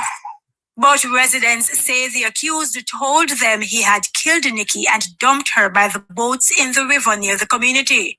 They cornered him and questioned him late Monday night after they did not see Nikki in the community from Monday morning. Police say she was last seen at 10 o'clock Sunday night at her family home where she lived with her 41-year-old partner. Monday, them I look for him. Monday morning, all them I call the phone I ring out nothing. But them should make him and left and pack up clothes he left out of the house. If you go nowhere. From them I call the phone, for him phone and the daughter phone. And them I ring out and not get none, then should I hold him there so far and this so. Because when we tell the police, say, care man come make him come show where body there. He not do it. Then say to man lick him and mash him up there if he came to hospital. Since then, residents say they've been combing the river and its surroundings. We no sleep for early hours at night. We over here hunt. 12 o'clock last night to 1 o'clock. Where people on the river side there. Army just here back. And we in a bush them over here. So over there, so we are going to this morning again. Go circle the whole place, Papa. But we have to find the body. By Tuesday afternoon, a lone diver continued the search. Police arriving sometime later amidst fears crocodiles might get to the body first. It is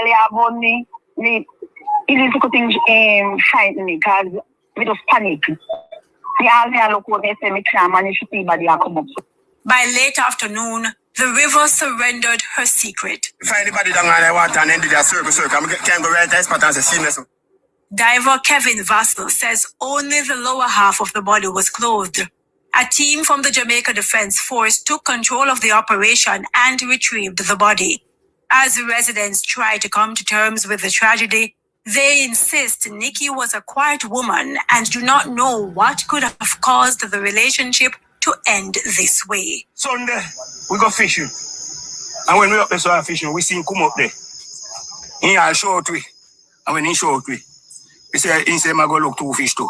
So he say, yeah man, fishing we are fishing, say do I look fish. We never come down till it had us up. And when we come right here, so a man come like a son. We see the boat there, and him come take we cross. Carry over.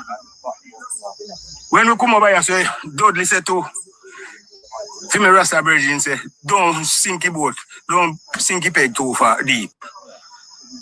Because he have been aim where we don't know about. The last time I see her out by the school where she worked, that was the last time I see her. Because she's not a person who loves gold. It's from her home to her school, or sometimes she can stand there. She don't go without her sister.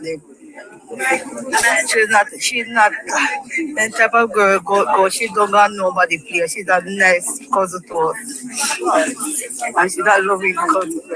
She would also and gonna take her life. Krista Campbell, TVJ News. Now, we're going to go back to St. Thomas and the land issue in St. Thomas. Quite an ironic issue. And this is why you see, I cannot support reparatory justice. Because if it is that we're calling on white people, these same white people who we are holding lands from the descendant of the slave on behalf of the white British monarch. If it is that we are holding lands on behalf of the white British monarch, depriving Jamaicans of the mule and 40 acres, 60 years of independence, 100 and odd years of freedom, or so whatever it is, and we are still landless. And our government want us to get on board with them to fight for reparations. Reparations would have started amongst ourselves, like repealing the Beach Act, land reform and land distribution. Then I might take you all serious. But for all I care, you all corrupt African and Caribbean leaders only look for money, for pat up on a pocket or on a bank account. We not going to benefit nothing out there, Christopher, how you do? Wonderfully made. We, the people of Jamaica, not going to benefit anything out there. Let reparations start with land distribution. Let reparations start with repealing the Beach Act. But while we involve in human trafficking with Donald Trump, while we involve in human trafficking, while we involve in the land holdings, while we continue to sell off beaches in our country to the same slave master children. What a hypocrisy. What a hypocrisy for us to be asking for reparations. Back to Central and leave in Eastern Central. You have taken enough land. That's madness. You have taken enough, so you won't take this. We will fight to the bitter end to defend this from the people. You and your father need to go back to Central and leave in Eastern Central. You have taken enough land. That's a frustrated resident. And that's the right energy. That's somebody who has had enough. They have seen what's been happening in the country for years and years. And it's just Jamaican people, black people, the black Jamaican citizens who are the rightful heirs to this land. Us, the descendants of the enslaved, which are being marginalized. And that man has had enough. And kudos to him. And we should take his lead. It's time to rise up. I mean, she presents this economic nonsense of land, where it's just land dispossession and people being marginalized and displaced. And she presents it as some transcendental truth. And when you look at this woman's face, Michelle Charles, she revels in the unjust punishment that she and her father are inflicting onto the people of Old Pera in St. Thomas. How they come by so much land, these hundreds of acres of land. You see these people, Colonel Charles and his family that are taking the land from these people, they're like, They're like the slave trade intermediaries that history teaches us about. These are the people that felt they were better than the rest of us. They felt that they were more worthy than us and more deserving. So they ultimately feel like they're entitled to more, and they will suffer anybody who they need to continue to gain wealth, however unjust that wealth gain is. There are black skins in white masks. People so depraved that they with unabashed corruption perform as the inheritors of these colonial spoils, even though they're black like us, right? They're thieves of the land, the beaches, the very soil and the air that belong to the people of St. Thomas and Jamaica. I mean, look at her, modeling that vampire energy and wearing that Nina outfit straight out of Mortal Kombat. I mean, she equipped with the same cannibalistic predilections as just eating the people of St. Thomas and eating and feeding off the people of Jamaica. It is as though our outfit is a running metaphor for our actual condition. This positively so depraved and void of any conscience and empathy. There's this absence of humanity in her disposition and in her eyes, and she has no respect for the people of St. Thomas.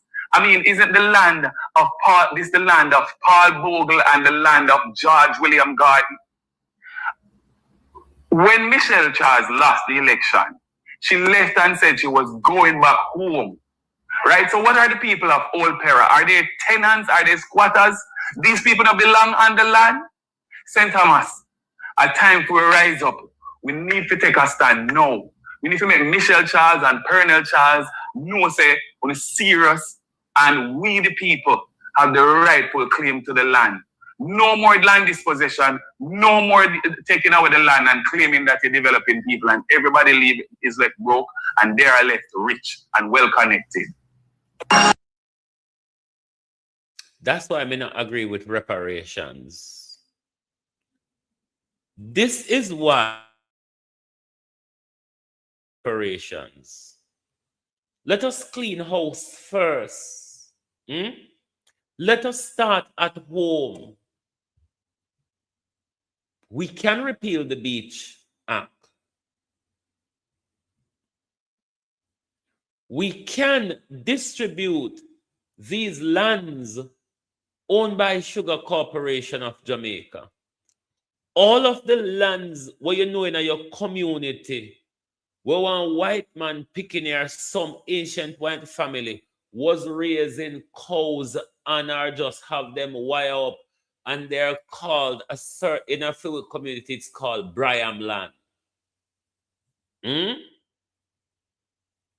There's so much lands in Jamaica just left there after this, after that. People who dead long time ago. If we don't get it right, we can't call upon other people to do it right. Britain are colonizers and slave masters. Why you think them are going to come in and do anything good for we? It's our job. If we say we are a sovereign country, well, we are waiting for share up Elizabeth's stolen land. Like talking truth, well, we are waiting for share up Prince Charles' stolen land, because Prince Charles don't own it, you know. Prince Charles thief it and lay claim to it. No, so?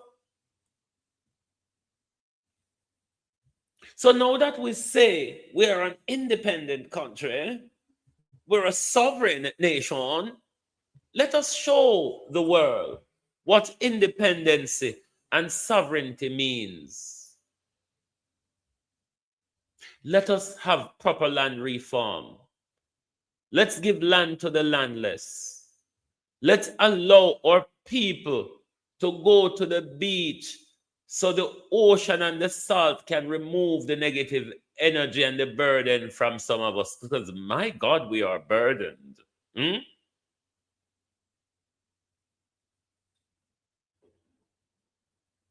So now stop talking nonsense. Stop talking about emancipation. Stop talking about independence. Stop talking about reparations. They're all fuckeries. They are a bunch of word salads. Because until it is that we start to act upon these things, with meaningful results being produced from our actions, then we can just literally fuck off and go to hell in a handcart. Is it not? Anyway, my peeps. Christopher, careful of the resilient word, because this word is banded around so much. You remember the council from Old Harbor call it resilient. I prefer the resilient word to the resilient word, because I don't know what resilient means in our country. If it is that we're resilient sufferers, resilient fool, one might argue, resilient tribalists, then it might mean something. But I regularly hear both the government and the opposition speaking in that tone.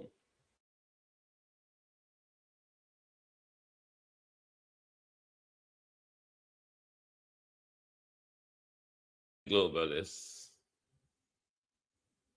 Oh, thy peace, God of my salvation, because the mouth of the sinful and wicked is open. Rastafari.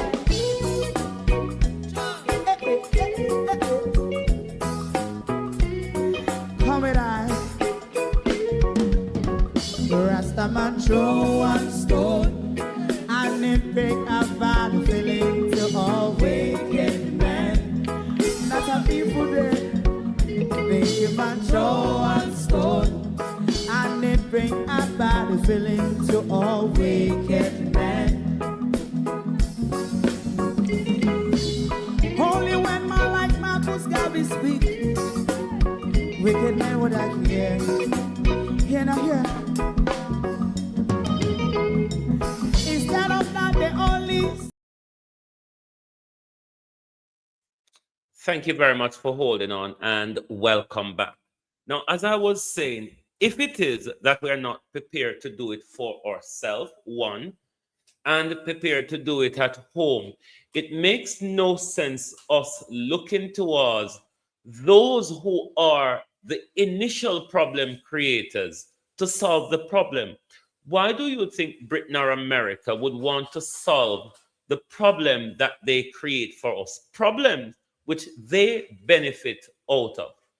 Problems literally which created the British economy that we all chase after, though depleting, one might argue. The issue of reparations, we have to first clean houses at home before we can then call upon Britain or the other European countries or even the Americas to pay debt of gratitude to us and pay us for the crimes and the damages that they have done to us. So we are fooling ourselves, Jamaica. We are going about it the very wrong way around. What we need to do, we first need to repeal the Beach Act in Jamaica, which prevents us from accessing our beaches. We also need meaningful land reform in our country to make sure that Jamaicans benefits. At the moment, the only thing we're benefiting from is word salad. Word salad. Back to Central and leave in Eastern Central. You have taken enough land. That's madness. You have taken enough, so no one take this. We will fight to the bitter end to defend this from the people. You and your father need to go back to Central and leave in Eastern Central. You have taken enough land. That's a frustrated resident. And that's the right energy. That's somebody who has had enough. They have seen what's been happening in the country for years and years, and it's just Jamaican people, black people, the black Jamaican citizens who are the rightful heirs to this land. Us, the descendants of the enslaved, which are being marginalized, and that man has had enough, and kudos to him, and we should take his lead. It's time to rise up. I mean, she presents this economic nonsense of land, where it's just land dispossession and people being marginalized and displaced. And she presents it as some transcendental truth. And when you look at this woman's face, Michelle Charles, she revels in the unjust punishment that she and her father. Christopher, I don't really think it's lack of knowledge with Jamaicans, you know. It's more of a priority issue. There's enough information to wake Jamaicans up in this social media instantaneous communication era. There's enough information out there to wake us up. It's what we prioritize as a people. The people of Jamaica prioritize lies and mix up. It is the type of content that would sell better on social media when you do literally fuckery, like Rosalie and all those people. The only way Andre Stevens get to sell his information is because him sell it in a mix-up and bagger propagandist way, which people loves and people gravitate to. The issue is not lack of knowledge. The issue is priority. Priority is a problem. We prioritize the wrong things. Look over TikTok. Go over there with good information and see when you talk some good word, how TikTok block you, how TikTok belittle and berate you for imparting good information. Go over there with the fuckery. It's what Jamaica people gravitate to. When you're giving good information, you are boring. I mean, the young people of Africa is utilizing information on social media. At Jamaica, young people alone utilize social media for mix up. It's more of a priority problem. What are our priorities? Is it knowledge or is it mix up? The era when we couldn't blame the lack of education. Whole heap of we out here now on social media are open up people's eyes. But that's not what people want to hear about. People want to hear us play political tribal. People want to hear us advance, mix up, and bagger. Because what people are looking for, Christopher, is not knowledge. They're looking for entertainment. They're looking for their egos to be caressed.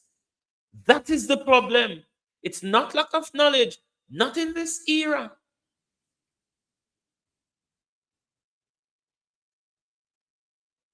And a lack of knowledge, not in this era. Yeah. It's a prioritization problem. We prioritize mix up. We prioritize susu and bagger. We love the wire fence galang in. And if you notice, this is why I don't broadcast over TikTok. Because I'm not into the wire fence-ism behavior. And TikTok, you have to go on like a wire fence, you turn up and gibbet your neighbor. When you come to growing on TikTok, you have to go on like say a wire side you're there, and gibbet your neighbor. I mean, I have no time to go gibbet my neighbor. So I'm going to survive in that environment.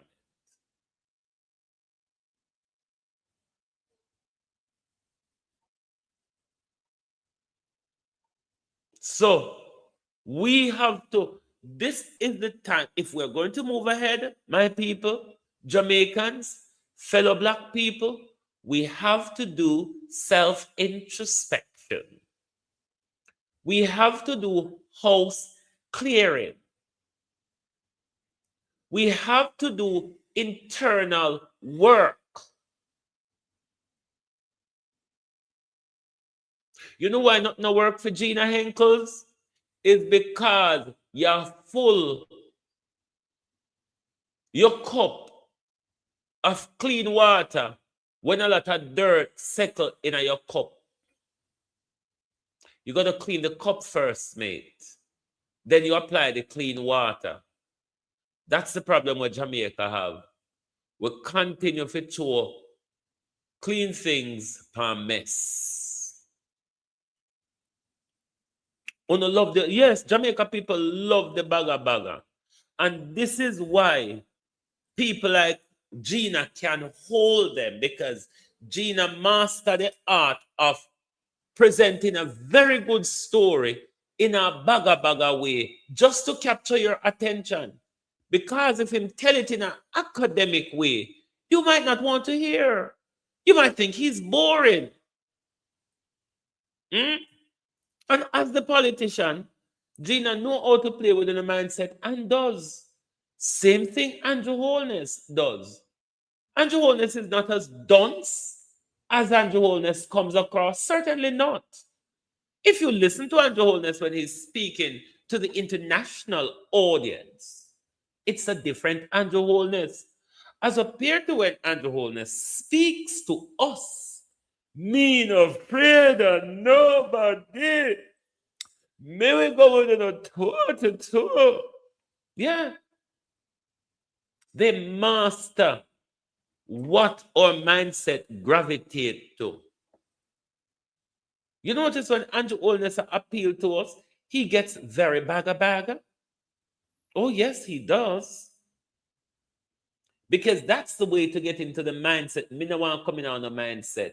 Me want lick on out of that blood clot mindset. Me want beat on out of it.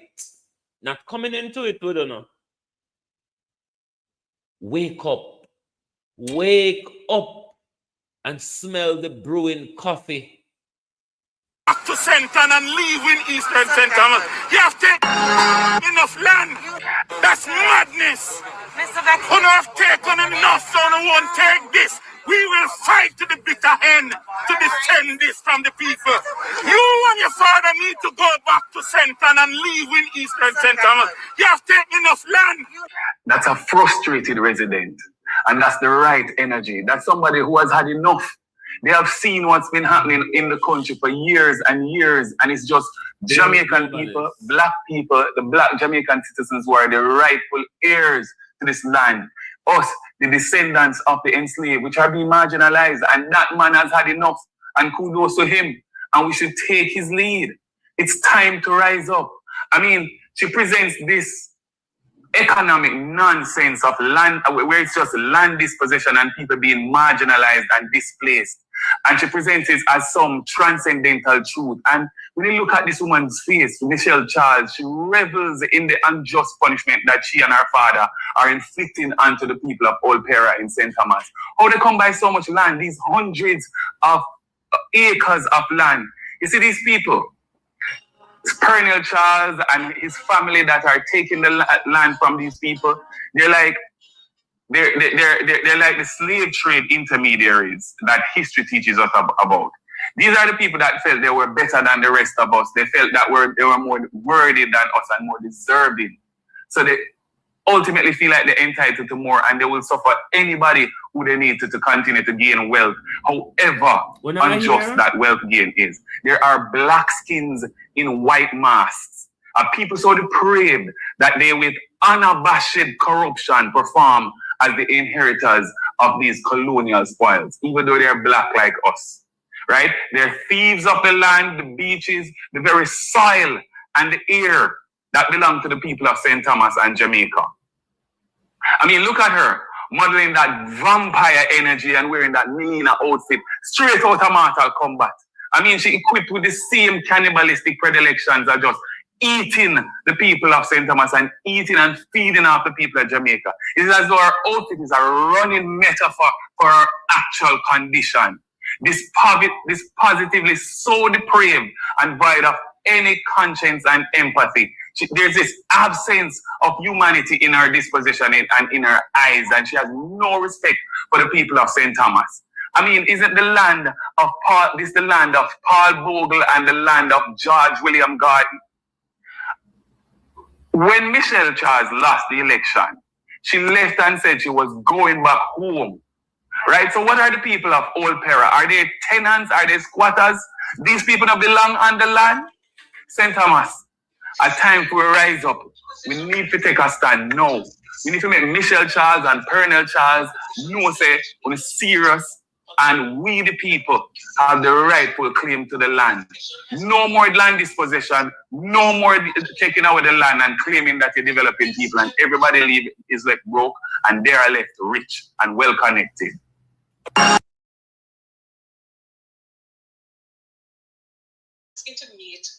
Bear with us, please. Forward, because constitutional reform requires both sides. Meeting still has not happened. The government cannot refuse to meet and then blame the opposition for the delay. We also believe that you cannot enter one relationship with the British Crown by removing the monarch whilst keeping the Privy Council as our final court of appeal. The Privy Council is out of reach for most Jamaicans. True independence requires a Jamaican head of state and the Caribbean Court of Justice as our final court. There are other issues too, how we choose a president, term limits, fixed election dates, and a stronger parliament. Jamaica deserves reform that brings us together, not political finger pointing. Mr. Prime Minister, accept the invitation to meet. Let's sit down and let's finish the job of full decolonization together. Visit our website. Simone Beckford, which video you sent me to play? Just put out a statement which I want to crop and bring it into studio on the constitutional issue, because you know the government regularly lies about who is to be blamed for the breakdown of the constitutional reform. Which video is me to play, Simone Beckford? Andrew Holness' government regularly lies about the breakdown of the constitutional review, which is not quite true. It's Andrew Holness who refuses to have that veil royal with Mark Golden. He cannot expect Mark Golden to meet with Delroy Chuck. They're not equals. It's the prime minister that is equal to the opposition leader. Jess is equal to Delroy Chuck in the political scheme of things.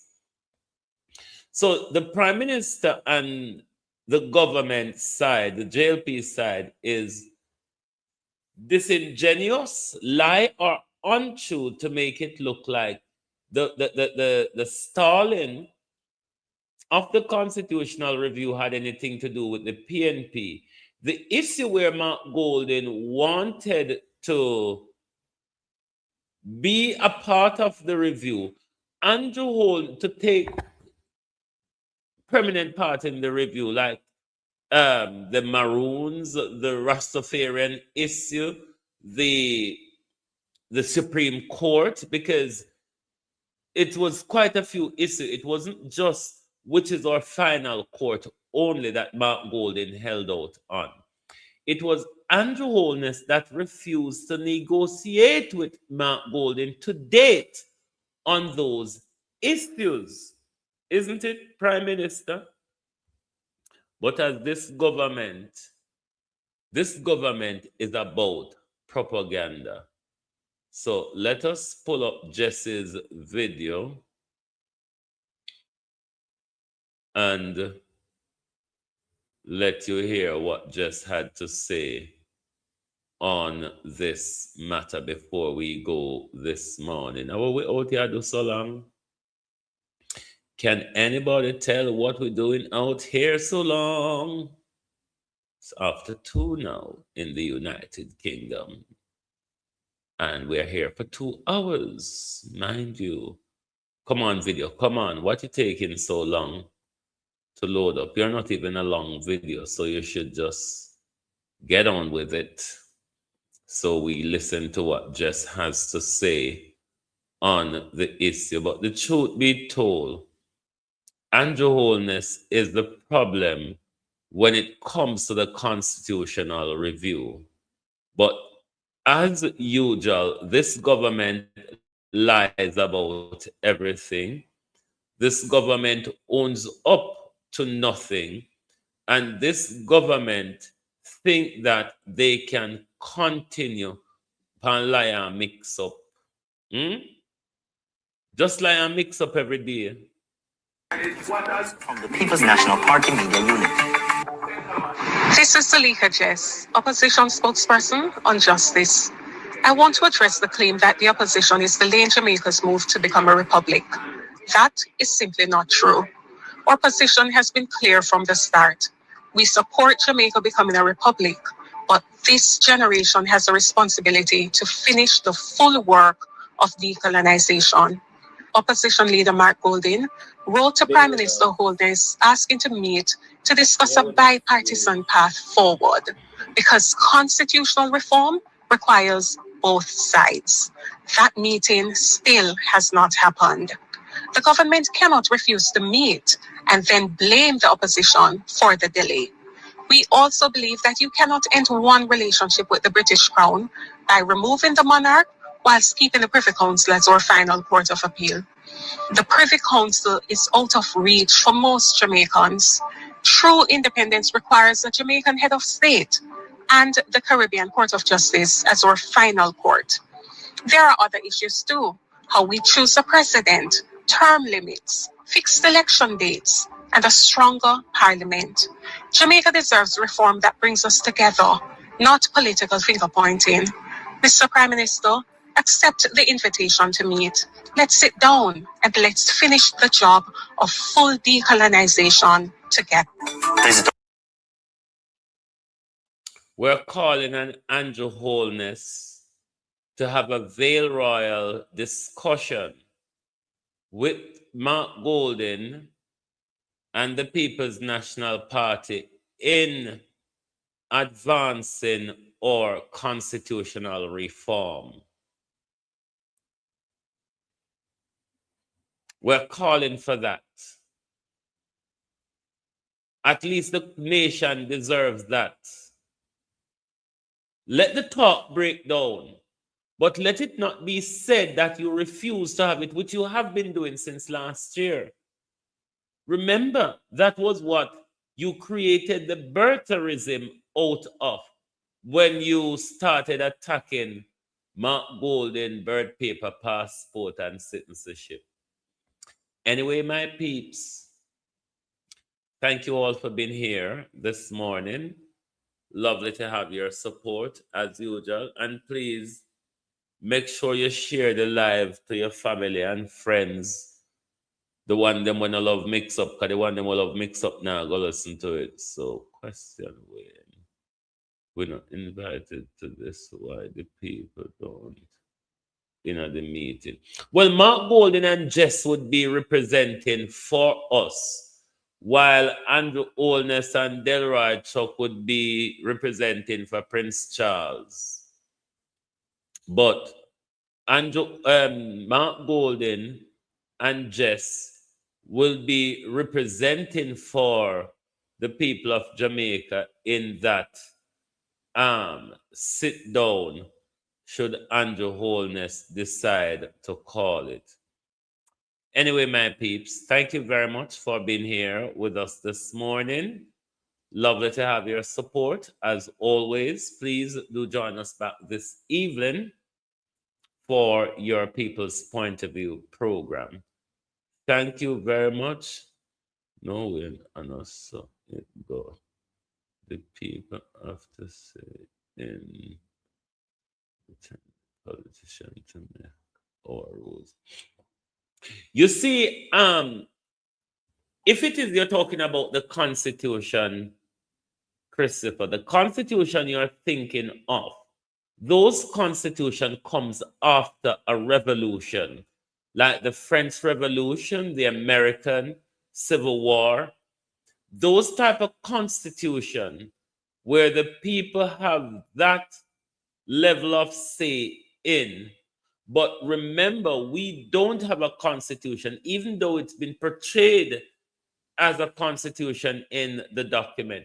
What it really is, it's an administrative document for the protectorate of the colony of Jamaica, created and written by the United States Commonwealth, the United Kingdom Commonwealth and Foreign Office, and then Jamaicans signed on to it. What would it be for us is all those town halls and public meetings, if they were done properly, that's when our say in how we want to be governed and how we want our country to be run, that's where our input comes in. Those consultations, I don't think were adequate enough or give people enough time. But the consultations and the town halls is where people view of it, or people input, the Jamaican people input into a new constitution would make sense. But them start way off backwards already, master. Anyway, my peeps, thank you. Good morning and good afternoon from the Global TV Group.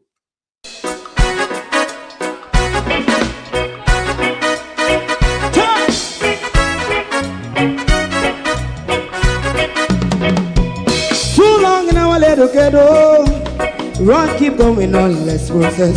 For children of Israel do really love rights. So just a try and I say watch him man around Babylonian walls. Oh, children of Israel, I should never hold thy peace. What wrong is going on? Hey, oh, night. We gotta bash down Babylon walls. Prepare and read the way. Prepare and read the way for your people. Let's go. Fight down war and crime. Fight down. Me say Rastafari. War and crime. And do that righteousness. And we love. And we love Jaja. And we love Jaja. Rastafari. And we love Jaja. We love Jaja. We love Jaja. Rastafari. Preserve all people.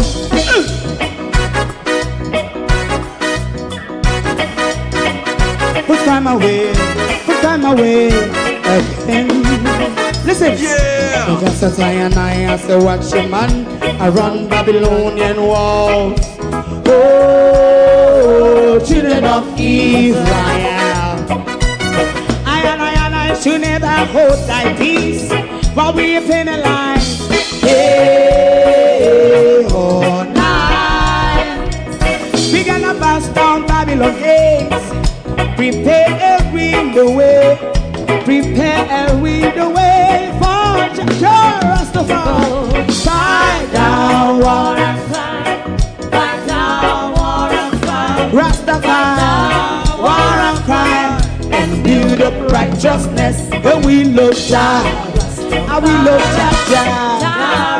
And we love Jah. Rastafari. Preserve all. And we love Jah. Me love Jaja. Me love Jaja.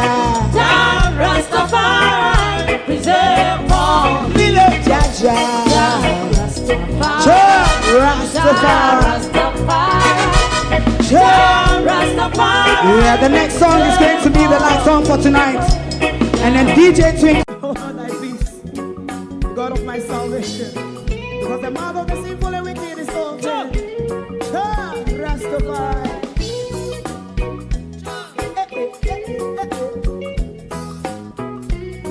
Come with us. Rastaman throw one stone and it bring a bad feeling to all wicked men. That's a people day. Make a man throw one stone and it bring a bad feeling to all wicked men. Only when man like Marcus Garvey Wicked men would I hear. Hear now hear. Instead of that, they only sit aside a rub and cheat. And not first and for. Make up what I seen to. Big him and throw and stone. And they bring a bad feeling to all wicked men. Oh, what a block. Big him and throw and stone. And it bring a bad feeling to all wicked men. So, my favorite man, if Rasta make a progressive move, wicked men are red.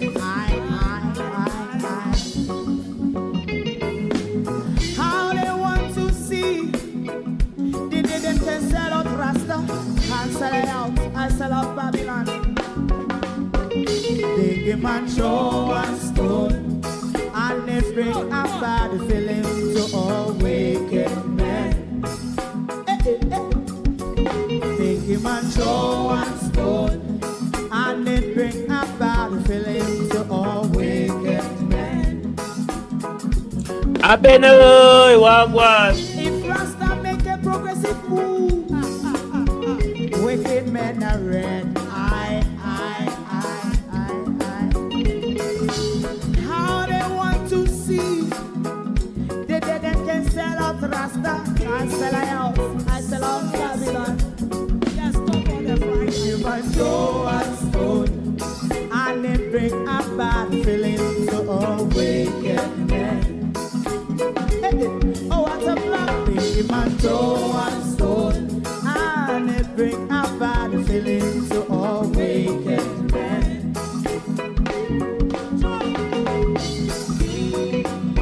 You have eyes to see, let them see. You have ears to hear, let them hear. What a prophet must say.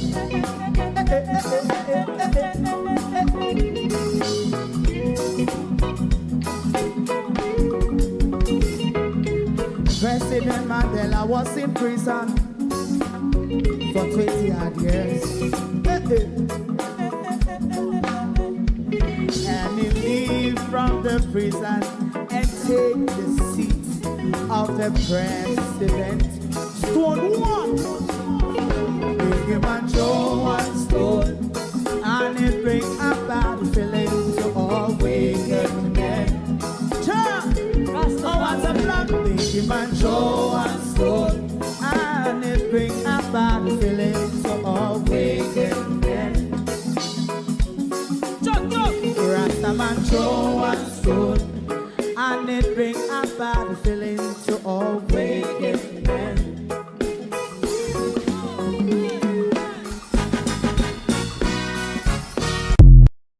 If you don't like missing out on the latest shows, but still enjoy classic hits, then Global TV Group 358 is your perfect match. Global TV Group 358 isn't just another channel, it's your ultimate TV experience. From breaking news to binge-worthy dramas and timeless classics, we've got it all. Our unique blend of original content and global favorites means there's something for everyone. And guess what? With GTVG's seamless streaming, you can watch anywhere, anytime. Plus, our interactive features let you be part of the action. So, whether you're a seasoned binge watcher or a casual viewer, Global TV Group 358 is here to keep you entertained day and night. Don't just watch TV, experience it with Global TV Group 358. Subscribe now and never miss a moment.